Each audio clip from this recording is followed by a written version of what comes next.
සමහර ක්‍රීඩකයන්ගේ මූුණු අදට දැක්කත් අපේ හිත් ගිහිල නවතින්නේ ඒ ලෝක ක්‍රිකට් ස්වර්ණමය යුගයේ අපේ ජීවිතවලත් ලස්සනම කාලය.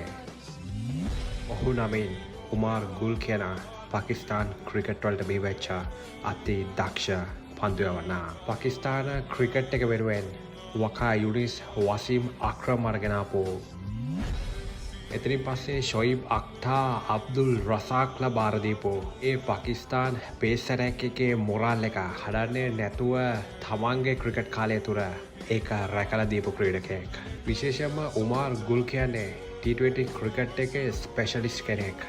T20 World Cup සමාරම්භක තරගාවලිය විදිහට හැඳින්වෙන 2007 World T20 තරගාවලියෙත් ඒ වගේම 2009 අපිට උරුම වෙලා තිබ්බා. ඒ T20 World Cup එකෙත් most wickets ලබා ගත්තේ උමාර් ගුල් විසින්. ඒ වගේම ඔහු ඇතුළු ඒ පාකිස්තානු කණ්ඩායම 2009 World Cup එක අපිට එරෙහිව ජයග්‍රහණය කළා. ඒ වගේම උමාර් ගුල් තමයි T20 තරගයක පළමුවෙන්ම දුළු 5 අවස්ථාවක් ලබා ගත්ත ක්‍රීඩකයා. ඉතින් ඔබ මේ දකින්නේ MS ධෝනි එක්ක ලෙජෙන්ඩරි ක්‍රීඩකයාත් එක්ක ඔහු කරපු බැටල් එකක්. ඒ බැටල් එකෙන් දිනපු උමාර් ගුල්.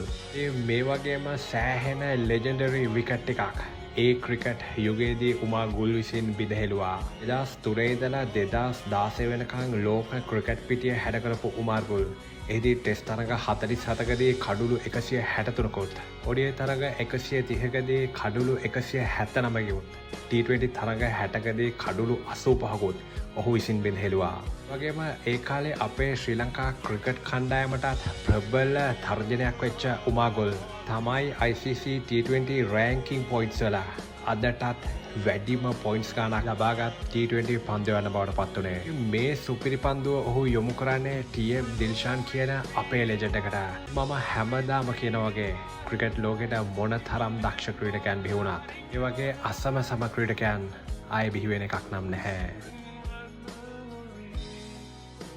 ඉතින් ඔයගොල්ලන්ට අපේ වීඩියෝස් පූරා ක්‍රිකට් අපේ YouTube channel එකෙන් නරඹන්නට පුළුවන්.